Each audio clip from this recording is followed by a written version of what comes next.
So, hi, good evening, everybody. Let's get this show on the road.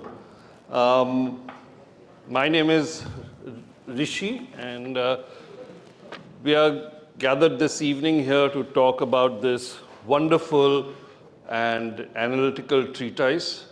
And we are fortunate and privileged to have one of the co-authors of this book, Mr. R. Gopalakrishnan, here to lead us through some of the signposts in the book. But before we get into the meat of the book, I want to take a moment to talk about something else. You know, I was in Singapore in early August when Koram reached out to me and said, would I be willing to sit down with Gopal and talk about his book? I readily agreed because, you know, one has known him for many years.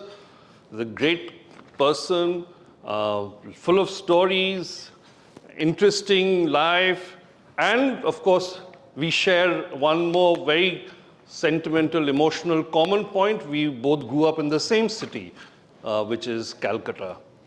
So whenever he meets me, he breaks out in Bengali and greets me in Bengali, so do I. None of us is a Bengali though. And so I readily agreed, but sitting here now, almost 2 months later, history, time has dealt us a completely new pack of cards. The organization that he's written so passionately and incisively about has just undergone a very smooth leadership change. And this change, to quote Jawaharlal Nehru, comes but rarely in history. And I'm saying this, I want to expand, so just bear with me. I want to explain why I'm saying this. This leadership change has come after a gap of 33 years. And the one before that came after a gap of more than 50 years. Just think about this. In essence, for 80 years, the group had 2 leaders. And this change in leadership, I think, marks a significant inflection point in Indian corporate history and in the history of the House of Tatas. I just want you to, I just wanted to emphasize this point to allow the significance of this moment to sink in. So let me get back to the book. This book here is not a biography of Jamsetji Tata. And as I said, if you see the leadership change, it exudes solidity, it exudes continuity.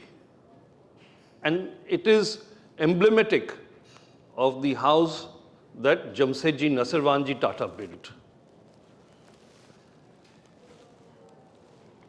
This book talks about his philosophy. It's a simple philosophy, albeit it has endured for over a century, even though it's a simple philosophy. And not only has it found adherents across generations, but it has got deeply embedded in the genetic architecture of the organization. And that's an interesting, facet of this organization. Gopal has dealt about what has happened, why it has happened through 10 Ps. We're going to not deal with all the 10 Ps. I'm going to deal with only a few, and I hope it whets your appetite and you will go out and find what are the other Ps also. So the first P I want to deal with is philosophy. And, I want to read out from, if you go to the Tata Sons website, there is a quote that they have attributed to Jamsetji Tata. So let me read that quote. In a free enterprise, the community is not just another stakeholder. It's not just another stakeholder in business. but is in fact the very purpose of its existence. Let me read that again. In a free enterprise, the community is not just another stakeholder in business, but is in fact the very purpose of its existence.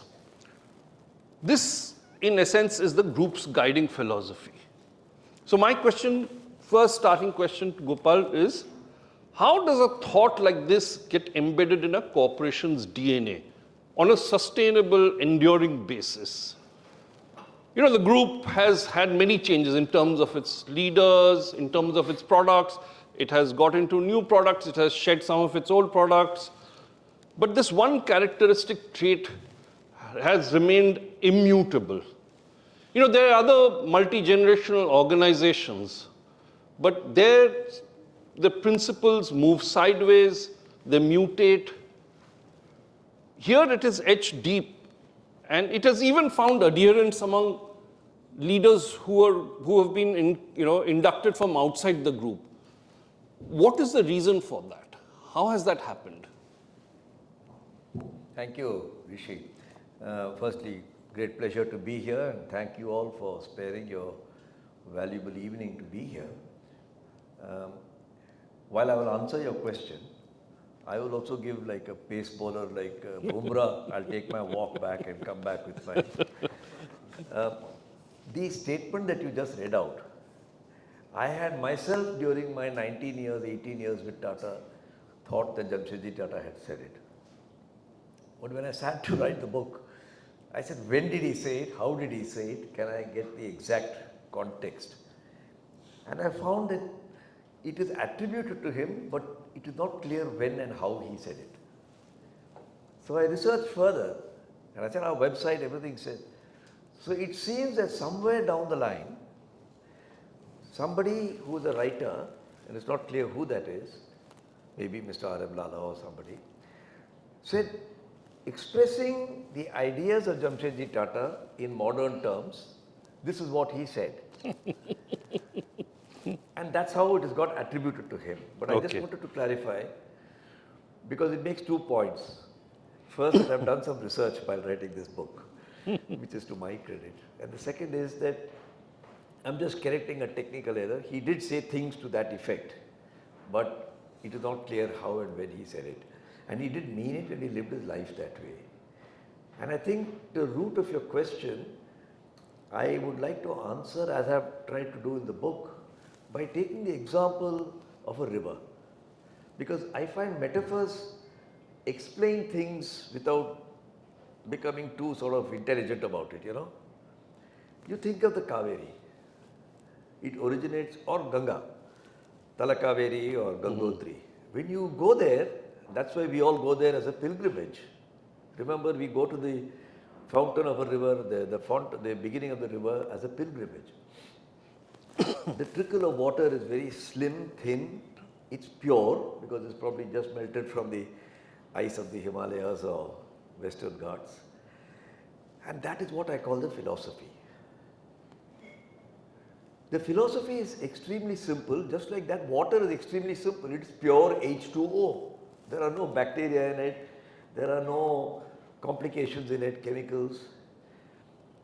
But as it comes down to the plains in UP, it acquires many interpretations.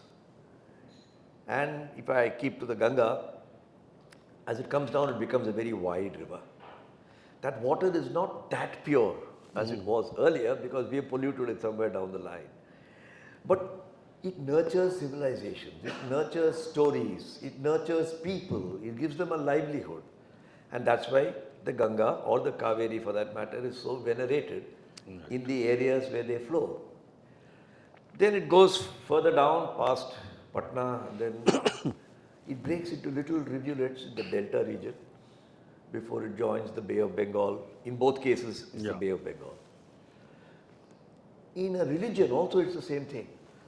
What Jesus Christ said, or what Prophet Muhammad said, or what, assuming that the Vedanta is the origin of Hinduism, and I don't want to get into a debate on that in case somebody has a different view, is essentially simple, and then it gets interpreted as you come along with multiple commentaries and interpretations. But the most important thing is not the philosophy or the origin, that's holy, but the narratives that it's created and the icons that it's created. So if you talk of the Ganga, you say Krishna Leela yahan hua tha, Ram Leela wahan hua tha, yahan pe this empire fell, somebody fought a battle here and lost in history. So philosophy, icons, narratives, and finally by the time it gets to the Bay of Bengal, there are rituals. मैं कायस्थ हूँ, आप वैष्णव हो, वो कुछ और है. This is how we lead our lives. And India, our whole society, is a very good example of this. I don't need to explain to this audience why it's a very good example of it. So the philosophy that Jamsetji came with is, if I make a product, in his case he started with textiles, कपड़ा सूती किसको बेचना है? लोगों को बेचना है. That's the very reason. If they were not there, I have no kapda suti to sell. His ideas might have come from that, but he hit the jackpot very, very fast by the standards of those days, without getting into SEBI disclosures and things like that. And when he started giving back to society, Governor Ray, we say Ray Road Station, Ray Road. asked him, why are you doing this? And he says, Providence has blessed me with far more wealth than I had ever imagined. So surely it cannot belong to me. I must return it to the people who gave it to me. The use of the word providence suggests that he believed somewhat in luck bhi hota hai yaar zindagi mein. Everything doesn't happen only because of you. And that philosophy he passed on to his sons. So when he was on the deathbed in Germany, where he passed away, he went for some treatment, and then his sons visited him because he was looking weak. He was only 62, but in those days 62 was quite a good age. He said to his sons, if you cannot increase the wealth I have left you, don't denude it. Remember, many family managed businesses have this problem. Yep. Because you leave money, Vanderbilt, Cornelius Vanderbilt. Shirt sleeves to shirt sleeves. Shirt sleeves. And so he said, at least protect it. And then of course, the sons did whatever they did, and history carries on. So the essence of his philosophy was passed to his sons, and from his son, and the company has institutionalized it in a manner which I'm going to be a bit bold and challenge anybody here to say, you've seen a company where they do that. Tata's employ 800,000 people today. You ask anybody which is Jamsetji's birthday, he'll tell you. 3rd March. I worked 31 years in Hindustan Lever. You ask me what is the date of birth of William Hesketh Lever, I say, pata nahi hai. Google karke dekhte hain. You ask anybody in Tata what is the birthday of JRD Tata, he'll tell you 29 July.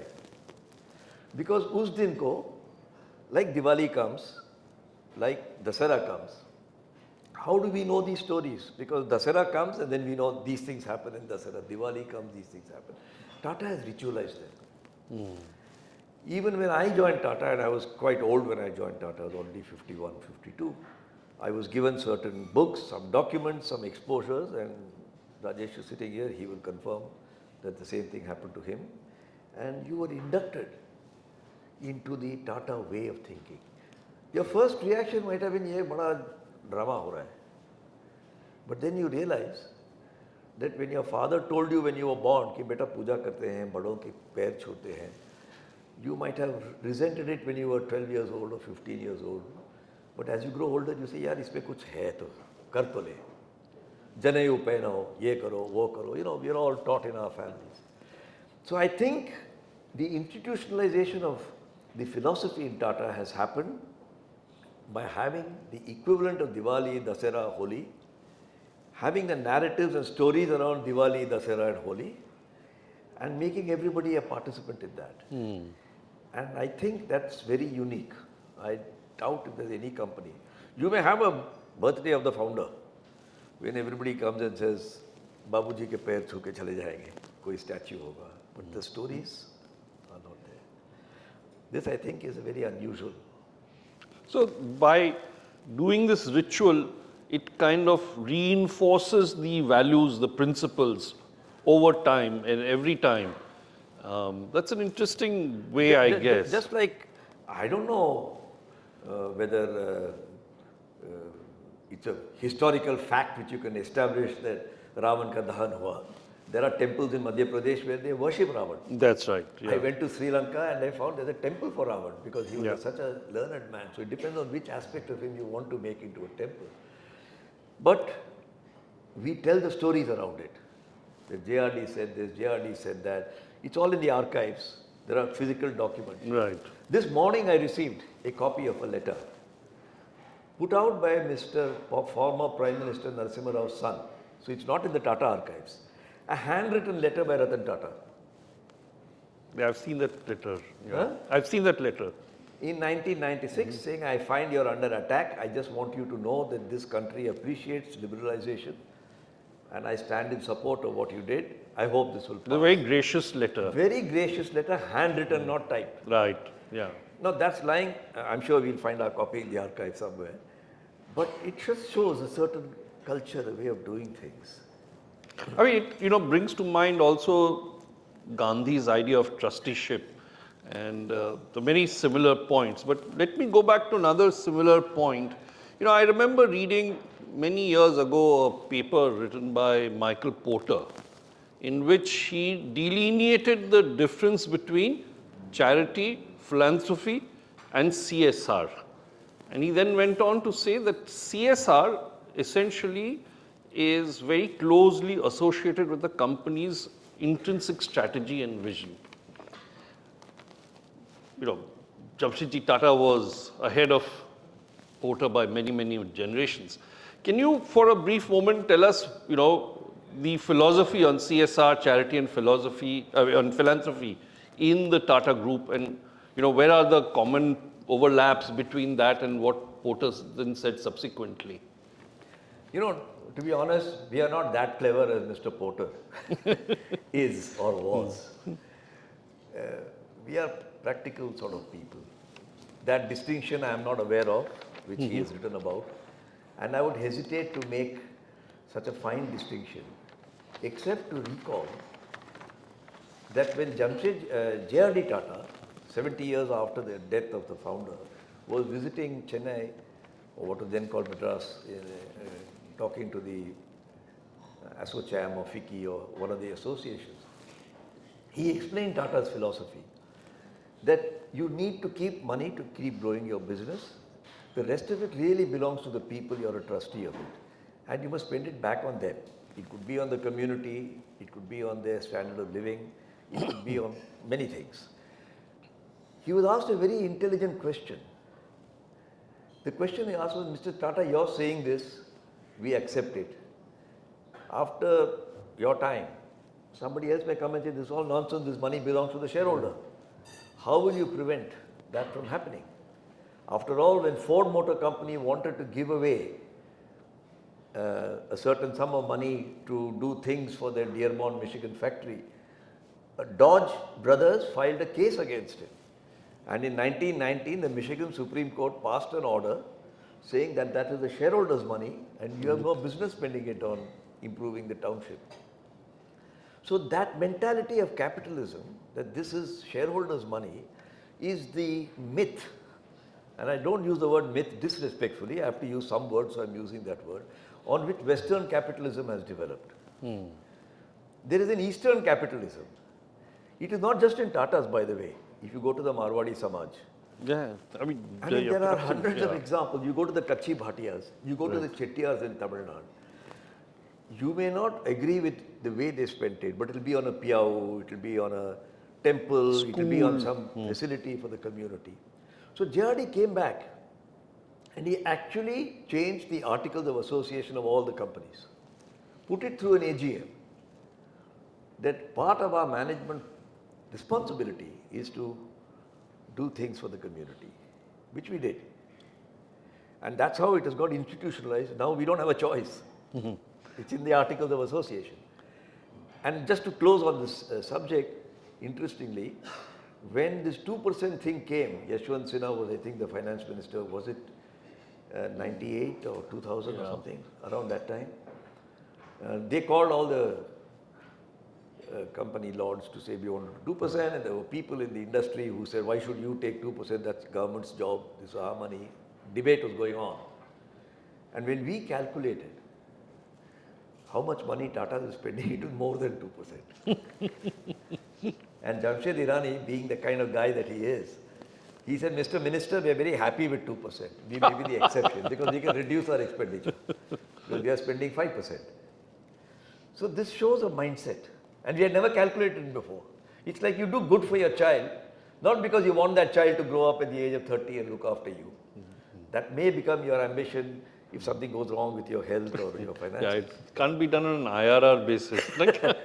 There is no IRR there. In my opinion, Western capitalism is either broke or almost broke. We are all products of Western capitalism. What have you learnt in your MBA? What have you taught in your schools and colleges? What have you taught in your companies? Shareholder primacy, return on capital, getting efficiency out of business. And financial measures, we've got a distinguished financial person here. They are all about improving the efficiency of business.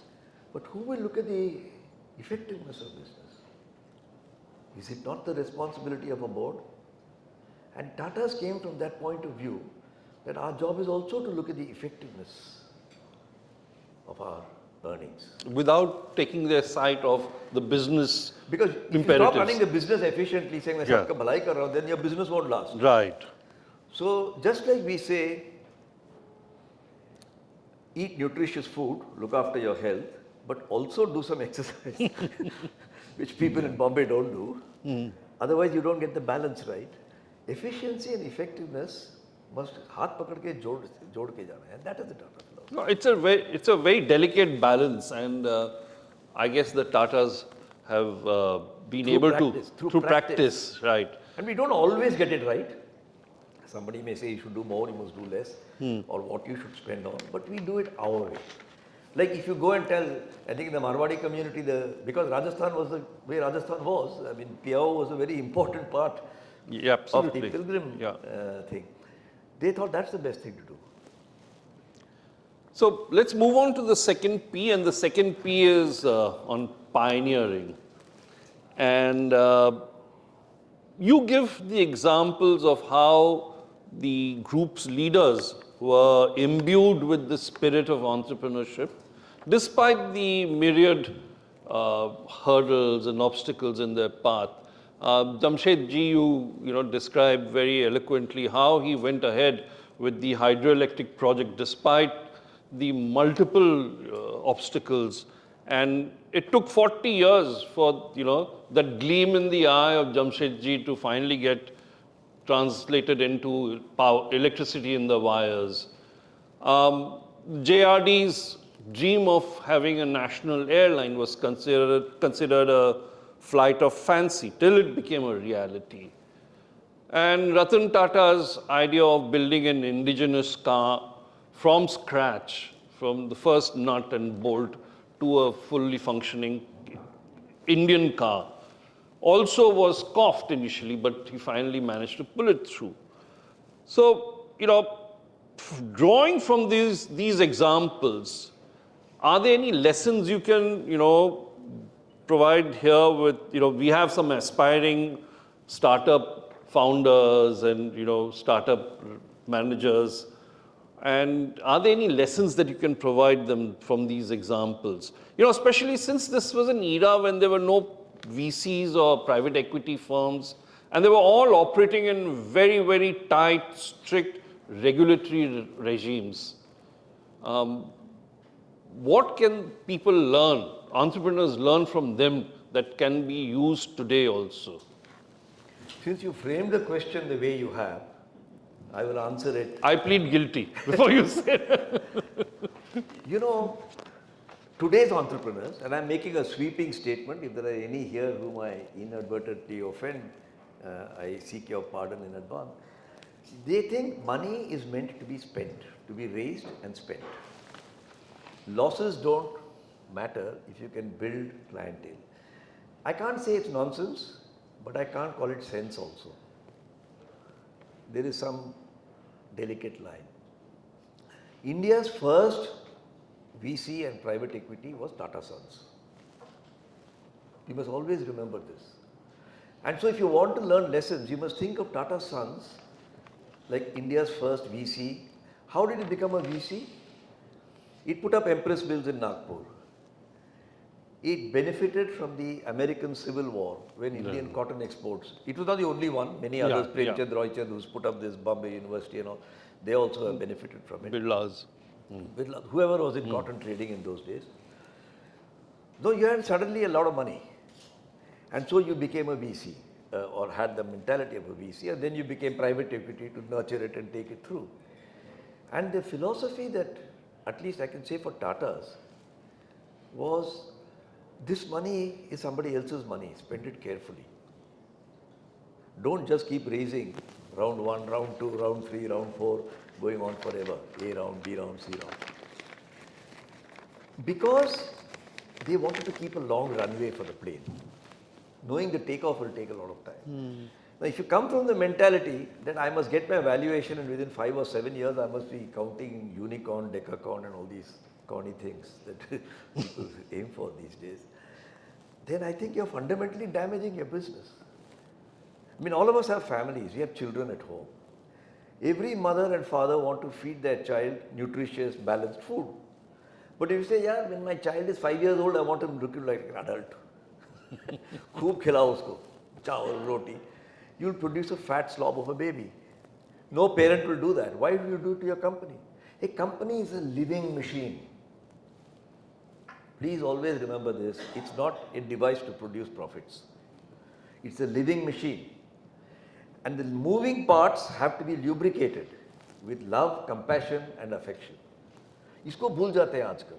And what Tatas have done, which I have also learned, by the way, I don't pretend that I am a practitioner of all the things that I'm saying, but I'm also getting on in years, and having written this book, I'm able to think back, what would I have learned better if I was back to being 30, 35. That you have to think of a company as a living machine in which there are moving parts moving at fantastic speed, and उसपे lubricant डालते हैं ना, castrol थोड़ा. That is called love and affection. Insaniyat, ibadat, inayat. I don't know if I'll call that the secret of Tatas, but I've experienced it, and I'm sharing it because you asked me the question. Very interesting. The next P is one of the more important P's, and it's called people. And I'm going to read something that you've written here in the book. So let me read out. It's slightly long, so please bear with me. And he says, to build and sustain a company management cadre from the top leadership downwards is even more difficult and time consuming. The talent process follows the rather imprecise art of judging how to develop human beings. From recruitment to evaluation, from creation of talent density to achievement of talent portability, from defining what a manager's responsibility is to holding the manager accountable, and finally, to advancing the best talent out of a well-honed bench strength. These processes do not bear a direct cause and effect connection, unlike action and reaction in physics. Rather, the response occurs quite iteratively to a series of events over long periods of time. These events do not proceed linearly and often have unintended consequences. But such is the nature of the art of developing leadership, because it deals not with physical objects, but with human beings. So my question is this, and please correct me if I'm wrong. From what I remember in the year dot, when HR became a concept, HR stood for human relations. And over time, that acronym has morphed into human resources. where human beings are implicitly assumed to be like furniture, desktop PCs, machinery, to be moved around. And one of the assumptions arising from that is that all your people are uniform, and what you expect out of them is uniform. They'll perform uniformly, and that discourages diversity in performance, behavior, etc. Tellingly, the Tatas seem to have somehow managed to buck that trend and continued with a very different kind of HR proposition. How have they managed this complex issue? Can you describe this to us? I've been lucky to work in two wonderful companies, and I can even contrast them. Hindustan Lever on the one side and Tata's on the other side. In Hindustan Lever, it was very process driven, like many Anglo-Saxon things. Step 1, step 2, step 3, chapter 1, chapter 2, etc. And I have been the beneficiary and subsequently the perpetrator also of that system. It produces outstanding leaders. There's no question about it. Tata is a very much more intuitive process. If you call a top HR person, he says many processes are missing here. Because you approach that subject of people with what might look like cold, unprocess driven, but with humanity. This is my, no, not everybody is perfect. Tata is imperfect. Show me a person, show me an organization which is perfect, and I'll say you have to get your head examined.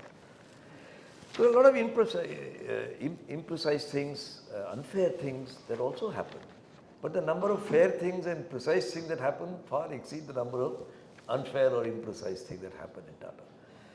And in Tata, the attitude to people is exactly what's written there, because the book is about Tata, not about Hindustan Lever. How do you make avial? Say in my house, avial is very popular. Okay, in each house you got a different dish. Thoda chak ke dekho, little bit more, a little bit of haldi hai. And that's not process driven. Now, if I buy a cookbook and just follow step 1, step 2, I will get an avial, but it will be that kind of avial. But when I add my own little twist to it, people say, wow, who made this avial? What is your, and they'll say, haldi dala, thoda ye dala, usko pehle tal lo ye. Tata's is of that variety. Hindustan Lever, which I'm referring to only because I have worked there, is of the other variety. It's like a menu. I'm not saying there's complete absence of emotion in Hindustan Lever or that complete absence of rationality. ये 70-30 है तो वो 30-70 है, इतना ही अंतर है.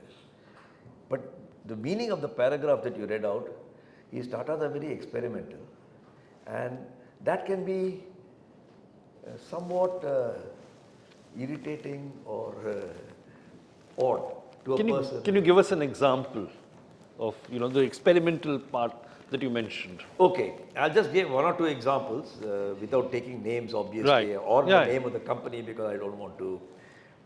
You've been my executive assistant for the last 10 years. I think you're a very good guy. I just put you as a general manager or vice president in some company. You're taking a risk. It may or may not work out. Because what is the training of an executive assistant? He sees the boss's point of view on all the papers that pass through his hand. But if you want to be successful in business, business is a living machine. You should have done one of three things: bought, sold, or produced. Yes. Everybody else is staff officer. HR, IT, legal. Admin. Okay. And if you have not cut your hands on the machine by doing one of these three, because these are real. You're dealing with human beings, you're dealing with people. If you've been an accountant all your life, I'm not saying you're a bad guy, I'm saying you've not done these three. That's why accountants are sent into supply chain. I have seen accountants sent into a factory to run it, because they say at the end of the day, it's a people skill. So I think that's an example where one can say, you've not prepared the man and you suddenly sent him as the boss man of marketing or production or sales or whatever. And sometimes it's worked, sometimes it has not worked. They may be highly intelligent people. I'm not disputing that. But you can't succeed in business only with intelligence. You need what they call in Arabic vasta. I don't know, vasta is a Hindi word also. You know, a relationship. Relationship. And that comes out of actually sitting at the coal face and going through those processes. And sometimes you get it wrong. And you say, I made a mistake here. That's what that paragraph means. Very interesting. Now, it stood out for me in many ways because I worked in a variety of organizations and different kinds of service organizations. Without intending to be controversial for the heck of being controversial, I want to add a statement. I think if I look at the most significant weakness of Indian companies or companies in India, it is HR. I agree completely. It is, and the HR people are their biggest enemies. Because वो खुद ऐसे झुक झुक के चलते हैं, लोग सोचते हैं कि ये तो झुकने वाला है, वो झुक झुक के सारा करियर निकाल लेते हैं. I think it requires a very, when I went as chairman of Unilever Arabia, it was, in hindsight, it was like being sent as chairman of Gaza. The Kuwait invasion had happened, all the war was going on. But the first person I recruited in my team was the head of HR. And people said, you must be crazy. You should take the head of marketing, head of production, head of supply chain. Why did you take to? I said, यार यहाँ पे परिवर्तन लाना है. परिवर्तन लाने के लिए मुझे ऐसा बंदा चाहिए जो मुझे साफ साफ कह दें कि बॉस ये नहीं चल रहा है, दोबारा सोचो. And I want an honest guy. He happens to be called HR. उसको कोई और नाम दे दो, मुझे कोई तकलीफ नहीं है. And when I came to Brook Bond, the same thing happened. I was a managing director. Brook Bond and Lipton, which were enemies, fighting each other for. Imagine Economic Times being merged with the Hindu Business Line and Business Standard tomorrow. It will create a real dichotomy. Yeah. But the first person, luckily he was already there, R.R. Nair, a fantastic HR person. And they would come and tell me, कि भाषण तो आपका अच्छा था, result उतना शायद नहीं आएगा. For whatever reason. Yeah. Then you correct yourself. So I think I can't write a book on HR because I'm not an HR person. Maybe Rajesh Dahiya can do this in his retirement. Yeah. The next P I want to discuss is progress. And in your book, you talk about how the Tata Group has, over the past few decades, converted itself successfully from being primarily a B2B company into a B2C company. And it has now many leading brands under its umbrella. I mean, it was a revelation to me. I knew it was B2C, there were some consumer brands, but the listing that you have provided, I'm going to read it out. And it came as a revelation actually.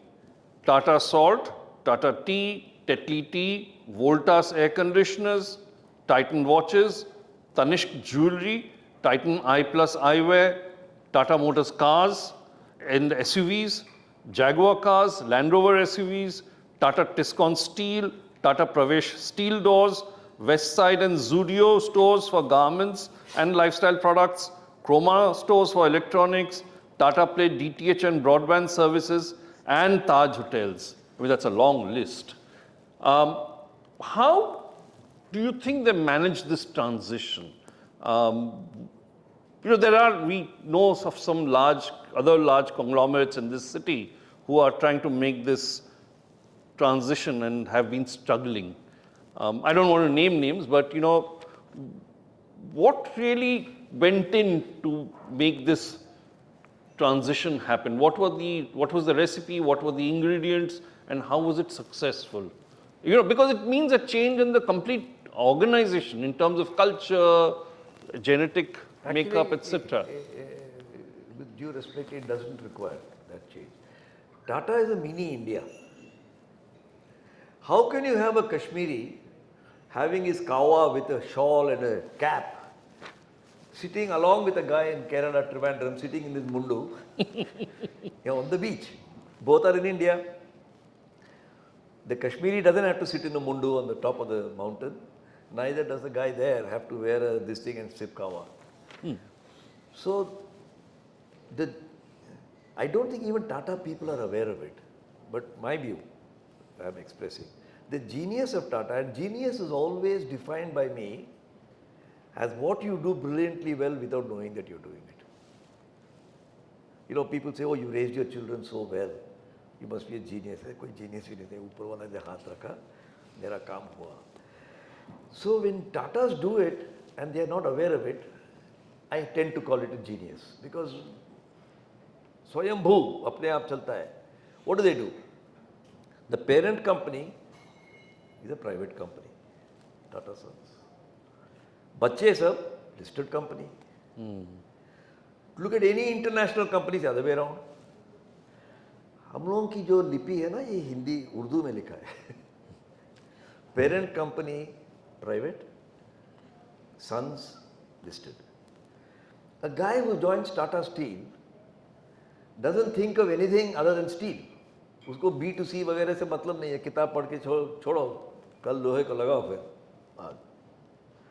And the guy who is selling Zudio store में वो बच्चों के लिए frock बना के बेचता है, उसको स्टील से कोई मतलब नहीं है, बस किताब में पढ़ेगा कि कल लोहा चला था. So they are completely different. Kerala can live as the Keralites live, and Kashmiri can live the way Kashmiris live, according to your Vatavaran. How can there be one country where you speak 800 languages and yet you call yourself one? And Tata is like that. You don't have to give up one to do the other. It is not a huge planned transition. Don't forget, Tata's exited Tomco. Tata's exited Lacme. I was on the other side buying it. Cement. It's not so long ago. So I think this happens because really Tata is a mini India. If you let the states, in this case companies, do their own thing, they are highly focused on steel, motors, auto, falala, dikana. But the brand Tata gets the, just like the patriarch in a joint family. So मेरा एक बेटा Harvard गया, दूसरे ने business चलाया, तीसरे ने professor बना, चौथा इंडस्ट्रियलिस्ट बन गया. The patriarch feels good. How did one person produce 4 kids who have excelled in 4 different fields? Because they are very different individuals. They are not the same. They just happen to have a genetic commonality. All Tata companies have a genetic commonality, but a domain specialty. Trent वाला कपड़ा सूती वगैरह सोचता है, लोहे की नहीं सोचता है, और ट्रक वाला ट्रक सोचता है. So there's no, I think that's a natural genius. By keeping the parent company private, you've achieved that. Imagine if Tata Sons was listed. But I don't want to go into that speculation because that may become a contemporary subject. And, No, I just thought, in fact, so what you said is absolutely true, but the leadership, the core leadership, had always dealt with B2B. And the training was in B2B. So how did the leadership... That's not true. That was true in Tata Steel. It is not true in Tomco. But in Tata Sons? No, Tata Sons has no training. It has no business here. No, but it runs, it provides guidance and... I joined Tata Sons. The total strength of Tata Sons is under 100 people. You go to any international company's headquarters, इमारत बनी होगी यार, 10 मंजिल की. Right. Even in Bombay House, which is only 4 floors high, Tata Sons is only half a floor. Right, yeah. बाकी सब Tata Steel, Tata Yeah. Power. So Tata Sons is not, Tata Sons has only what the patriarch in a joint family will do. बेटा, हमारे family में कुछ असूल होते हैं. You must follow these principles. एक जबान का, you must hold that. झूठ नहीं बोलना, झूठ करके पैसा नहीं कमाना. That's what you would expect your Dadaji to say. And most of our Dadajis probably trained us to think that way. And so Tata says we'll have a code of conduct, we'll have a brand equity and brand promotion, that if you want to call yourself a Tata, then you must follow certain disciplines. We want to adopt an excellence model that every year you improve. I don't care how bad you are now, but if in 10 years you can't be as bad, you must be better. So this is a Tata business excellence model. Now you run your own show. So Tata Sons, one can argue, has a head office approach, orientation, where my colleague Ishat Hussain was very good in finance, and Mr. Soonawala was very good in finance, and some of us sat there with other skills in marketing or something else. That's a yeah. very interesting. When I tell people in Tata's this, they said, "यार मैंने खुद ऐसे सोचा नहीं था." No, it's a very interesting way of putting it together. Tata Sons doesn't consider that it is running the company. Tata Sons has the right to nominate. So I was nominated to be a director of, say, Tata Motors or Tata Chemicals or Tata Power. Then I will gusso in like a kida and try to learn about that business, at least enough to conduct myself as a director of the company. But you come and ask me about Tata Steel, I don't know. But you ask Ishat Hussain, he will tell you about Tata Steel, but he won't tell you about Tata Power. Yeah. So you create, for lack of a better word, some degree of specialization out of generalists. Autonomy, but not independence. So, yeah. So, the last P that's knocking on the door is postscript. In your final chapter, you have this very interesting imaginary conversation between the four Tata Sons chairmen, the chairman of, starting with Jamsetji Tata, then his son Dorabji Tata, then Saklatwala, and JRD Tata. And they're all talking about a variety of things, and it really reveals the nut and bolts, of the Tata philosophy in many ways. And I'm not going to divulge what they speak about because I would like you to read and find out actually, because it's very interesting. But my question is this: a fifth Tata has now joined that conversation. And in your mind, what would the conversation, what would be the first question asked of him, and what would his reply be like? I mean, if you were to add that to this conversation now. My imagination, sitting in heaven, the four would welcome him with Shenai and garlands, whatever. Beta, tum bhi aa jao, hamare saath baitho.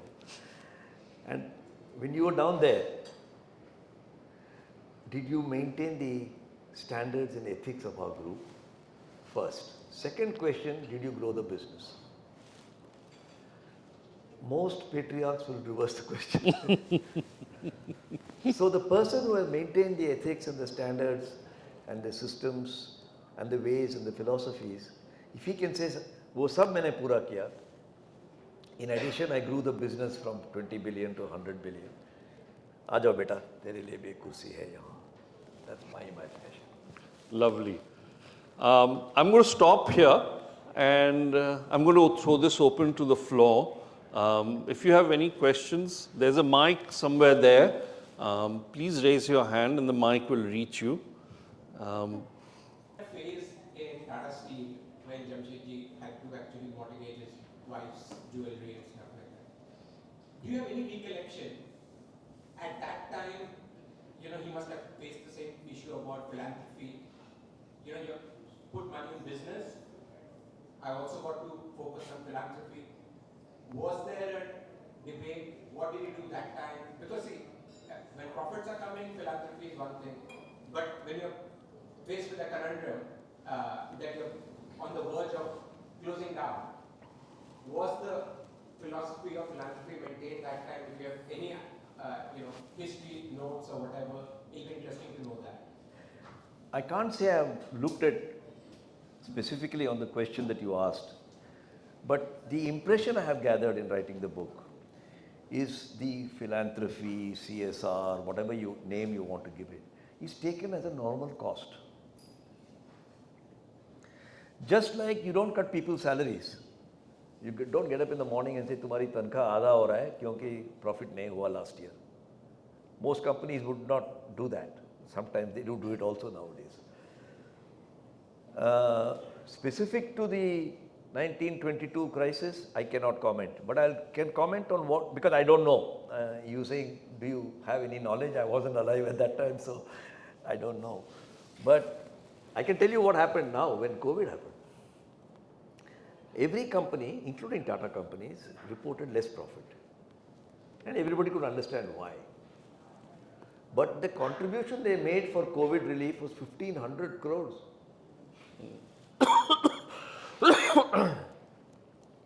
It is twice what they had done the previous year pre-COVID.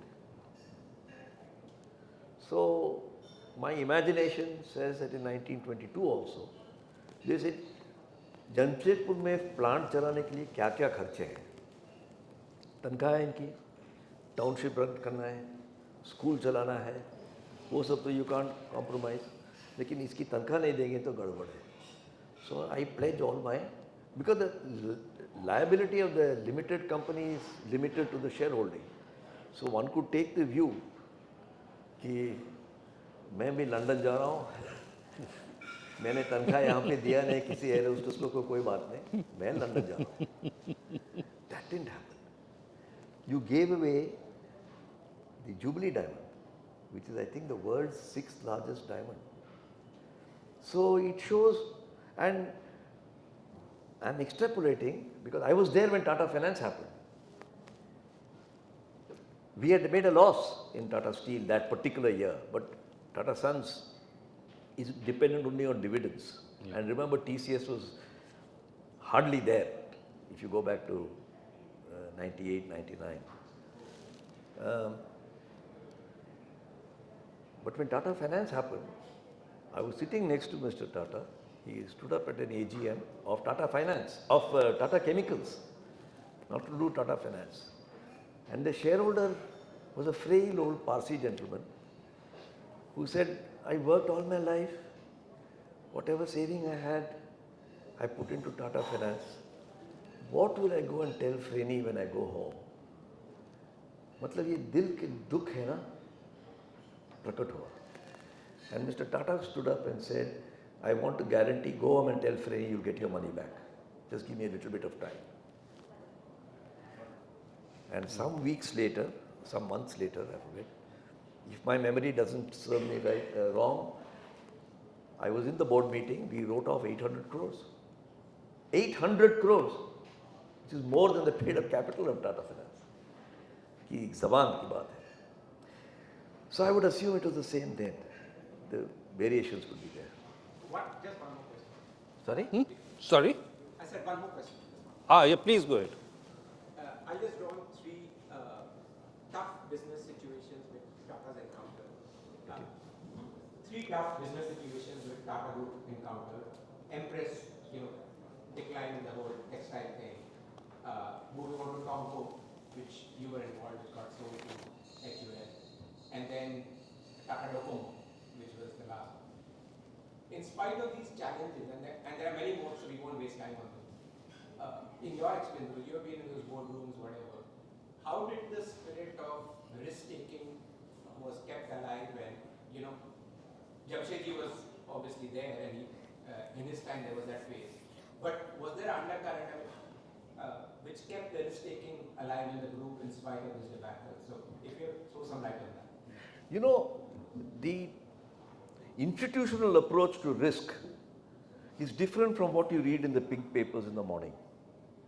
Our perception of risk from the pink papers, because that influences you, let's face it, is a risk-taking guy who makes a bold bet, who raises a lot of money, and he does something which he's never done before. He makes big statements. He gets into trouble with all sorts of people who are regulating and looking after. But he says, I'll fight it. We consider that risk-taking. The Tata approach to risk-taking is apne awqat se risk lo.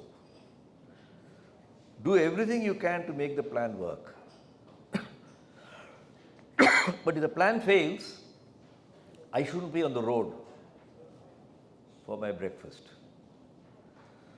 So when Tata's bought Chorus, for example, you say, hey, ba, you paid $11 billion. The fact of the matter is, if push came to shove, we had this amanat in TCS. We meaning Tata Sons had. So we wouldn't be out on the street for breakfast. You could take the risk.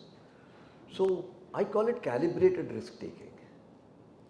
And there is something called sensible risk. Now today they are putting up chips. Now I'm not on the board, I have retired happily long ago. We know that chips are not going to pay you money for a long time. We are trying to revive Air India. And people ask me, किस पागल कुत्ते ने काटा आपको? हमने कहा हम retire हो गए, हमको किसी कुत्ते ने काटा ही नहीं. But these are the examples of risks. That if it takes you 5 years or 10 years, will you be out on the streets with your begging bowl? Or will you be in IBC saying, मेरे से नहीं होता है? If the answer to both is no, that's risk. And if you are a banker, you know exactly what is risk. You don't like that, big guy who comes along, talks big and takes your money and you don't sure you'll get it back. But if you're a VC, you take a different view. I hope I've answered your question. I just kind of remembered this little bit of information that the grand old Indian business historian Dvijendra Tripathi has provided. He says in his book that Jamsetji Tata was the first mill owner to provide for depreciation. Even when there was no law, there was no act that said you have to provide for depreciation. But he did it out of his own volition because he saw sense in creating a depreciation fund because he was thinking of the future. So I think it kind of puts together all the idea of uncertainty, risk, etc. That it kind of encapsulates this whole. Can we have another question? Mike here, please. Sorry, I'll come to you in a bit. Yeah. Thank you. The initial large part of, from a viewer perspective of independent India. Sorry, can you speak up? Independent India, large part of post-independence India was all about licenses and everything else. What would have been a typical conversation in the Tata boardroom to say, we need to grow, but we don't have, and there was a penalty for producing more than what you were licensed to. So how those sort of challenges were being addressed? Insider's view. I wasn't there, but I have reverse engineered it by looking at what I found when I came. When I joined Tata's, there were 4 companies making cement. One said it's a byproduct of my soda ash manufacture, इसका cement बना लेते हैं. Another said हमने steel बनाया, उसमें slag थोड़ा निकल आते, उसका cement बना लिया. एक cement बनाने वाला company था, ACC. There were 5 companies producing power. Tata Power was producing for Bombay. Tata Steel से मेरे को भी बिजली की ज़रूरत है, मैं अपना plant लगाता हूँ, and so on and so forth. I think the challenges that JRD must have faced were quite the opposite of what Ratan Tata faced, which is fine because every generation has a different set of challenges.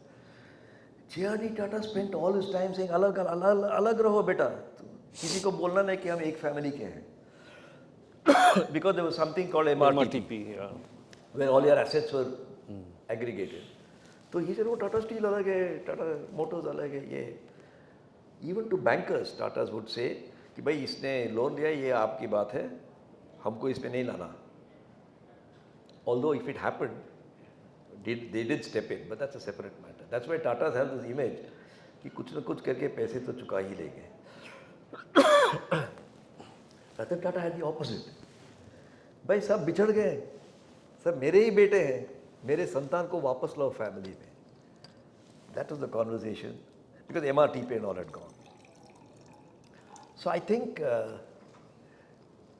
I'm very lucky, frankly, that I joined after liberalization and I could reverse engineer what was happening, enabling me to at least speculate that this. And when I talk to my colleagues, they say, you can't do this, you can't do that, you can't do that. And suddenly you say, why can't you do it? Why are you making power? Why can't you let him make power? You buy the power. The whole conversation changed. Yeah, mic there, please. Oh, you got the mic. Okay. Can you introduce yourself, please? Yeah, my name is Tej and you start with I'm a venture capitalist. But I think it was really enlightening for me to hear, and I think if Tata Sons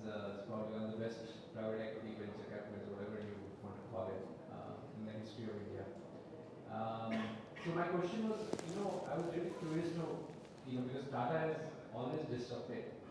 That's a word we use in venture capital industry a lot. And there's one organization which kept disrupting, and launching products one after the other. I just wanted to understand what was the decision-making process. In Zudio, the latest one is a classic example, right? It's a successful story. So was it top-down, was it bottoms-up? Is there a team that is within Tata which is looking at, what's new, what's coming up, where should we play? How does that whole process work? Because to me, it's really amazing. Again, I'm giving you an answer. It's my opinion. Somebody tomorrow may say, I don't agree with that. That's fine. Tata is a bit like the Nilgiri Mountains. हवा यहाँ से भी वहाँ जाता है, वहाँ से यहाँ भी जाता है, ऊपर से जाता है, नीचे से जाता है. If you take examples, I don't think some guy in the bottom of the shop floor thought of Indica. That came top down. कि मुझे गाड़ी बनाना है. Why did Tatas want to make a car? They said in 1982, I think 83, they had a joint venture with Honda. They went to the government, they said license नहीं दे रहा है. तो गाड़ी बनाने की ख्वाहिश तो थी, साधन नहीं थे. And Ratan Tata said, साधन हम खुद बनाएंगे. That's how the Indica, Nano and all that happened. And now the EVs. But there are other examples, like Tata Tea. They were producing tea in bulk and selling it in the auction. They had a B2B mentality कि मेरा काम है चाय बनाओ, auction में बेच दो, और जहाँ तक एक्स्ट्रा रुपीस मिल जाए वो अच्छा है. Somebody said, why don't हम चाय बनाते हैं ताज़ा ताज़ा. I am forgetting the name of the particular garden in Munnar. Pulivasan. And they said, सब हम चाय को हम ही पैक करते हैं, आप बेचते हो लिप्टन और ब्रुक बॉन्ड खरीद के वो पैकेट में डाल के डबल द प्राइस बेचते हैं. Bottom up. And the first packaging factory for Tata tea in a packet was done in Pulivasan. एक मशीन आया, तुम लोग हाथ से भर के. How did Lakme come? Somebody rang up, Mrs. Gandhi, actually, to be precise, rang up JRD and said, country doesn't have foreign exchange, हमारी औरतों को भी खूबसूरत होने की कुछ rights हैं. एक पाउडर भी नहीं ले सकते, कुछ तो करो ना. On top of this Hughes Road, RTI का बिल्डिंग है. Yeah. Not right to information, but Ratan Ratan Tata Tata Institute. ऊपर में एक they made a patila, is that the right word? Yeah. And started making Lakme. And how did the brand name come? Naval Tata and his wife went to France, in Paris. They were looking at an opera. Yeah, I wanted to mention that opera. It's a very famous song. Yeah, and the French called Lakshmi Lakme. Lakshmi. बोला ये अच्छा नाम है. I talked to Simone Tata about this. And she said, we just liked it. We didn't think it would become such a big name. So there are lots of unplanned things that happen. Like it happens in your life, in your own business. But with hindsight, you can say, ये बहुत सोच समझ के किया है. और आप मुझे पूछोगे तो हम भी ऐसे ही कहेंगे कि ये बहुत सोच समझ के किया. But you know, your life is full of slates of hand also. The brown shirt. Hitler के ज़माने में ब्राउन शर्ट नहीं कहते थे. I know. So, good evening and thanks for the wonderful insight. I'm Harshil. My question is, for the companies which are acquired, so how do you pass on the culture, the legacy to these people, top down, bottoms up? Because for the people who are already, they are like, sort of imbibed in that culture. But for the people who are coming from outside, so what, they would have done, or what you all would have, your answer to that? So it is very interesting, the question you asked, because I have seen this and participated in my particular area. We acquired a world's top soda ash manufacturer called Brunamont in UK. So when I went there, I was the vice chairman of the company. They said, so you acquired us, now what do you want us to do? हमने कहा कि we are not. It was not an original answer. I had seen Ratan Tata giving this kind of answer, so I was following his footsteps. I said, we've not acquired you to tell you what to do. We've acquired you to let you do what you want to do. आपका क्या ख्याल है? क्या करना चाहिए? The same thing applied when this CSR business came up. They said, यार India is a poor country. आप लोगों को तो करना ही है. भूखे मर रहे हैं लोग. यहाँ तो सब ठीक ही है. हमको क्यों करना है? हमने कहा नहीं यार, ये हमारा असूल है. This is something we have to do. But surely आपके समाज में सब perfect तो नहीं है. भूखे मरने वाले भी हैं. And then it turned out I was in the US with Tata Technologies. They said, यहाँ पे blacks का बहुत मुश्किल है. Some सामाजिक problems. I said, let's support that. But people would not believe. They said, Hindustan में सब गरीब लोग हैं, सब आप करो. हमको उससे क्या मतलब है? Why should we spend our money on that? So I think the cultural integration of those people, they also observe JRD's birthday, they also observe Jamsetji's birthday. वहाँ भी जाके पूछो आप 3rd March का पता निकल आएगा. हालांकि उनका 3rd March हमारा 4th हो जाता है, but that's a separate, that's a diary matter. They may say 2nd March. Mike, there, please. Can we keep this the last question? He has to leave also. I also. No, take 2 more questions maybe. My name is Alfred Aramdan. I'm a first generation serial entrepreneur. So I have 2 questions. I have lived life before. Can you speak up a bit, please? Hold it closer. I saw life as a first generation serial entrepreneur before liberalization, and I like to think I'm still standing tall in the liberalized atmosphere. Conventional wisdom says to a startup, we didn't mention about startup, that if you try to mitigate all risks, then you become uncompetitive. So I want to hear that answer from you, how within the house of data you mitigate risk. And one question to go back, which you began the conversation this evening, I've still not been able to understand the difference between charity, philanthropy and CSR. If you can give some examples to show how these 3 are different and how it's important. I don't have a clue. He's the one who kept saying.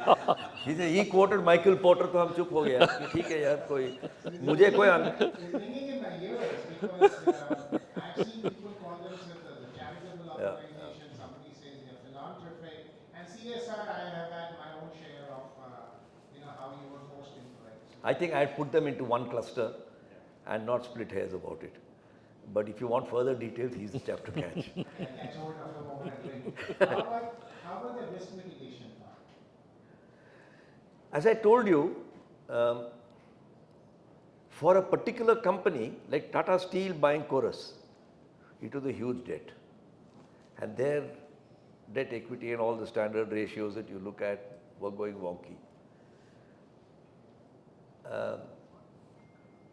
There were directors who said, do you want to really expose the company to such a high level of risk? But it was never wagered that way. I don't think I can remember a conversation where somebody actually said it. They said, push comes to shove, Tata Sons will step in. But Tata Sons' approach is like the grand old man of the family. Beta tum log apne apne kaam sambhalo. Don't come back to daddy or grandfather कि मैंने ये किया, मुझे और पैसे चाहिए. By and large, unless they got into real mess or some trouble, temporarily something happened. Like we acquired Chorus and then 2008 subprime crisis happened. Then we stepped in. We did step in. Luckily, the TCS IPO had happened. तिजोरी में कुछ पैसे थे. So you say the Tatas were lucky? Are lucky for themselves? Are lucky. Are lucky. Are you a lucky organization? I think we are as lucky or unlucky as any other organization. But we've had our share of luck. I mean, I can't say everything is sort of well planned out. अभी कहने के लिए I can give you that impression. But we all know the little bits of luck that shape our lives. And what I consider luck, I'll tell you an example. I was the vice chairman of Tata Chemicals. And we had two businesses, soda ash and urea, fertilizer. Both are basically commodities. You give it a sort of branding touch, but that's about it. I was pushing very hard to sell the urea business. I said, सरकार का हाथ जिस पे रहेगा ना, उसको वहाँ से निकालने में बड़ा दिक्कत है. But there were many people who said, you'll halve the size of the company. I said, it's better to halve it and leave it to somebody else who wants to do big in fertilizer, and there were suitors for it, and use that money to build another leg of business.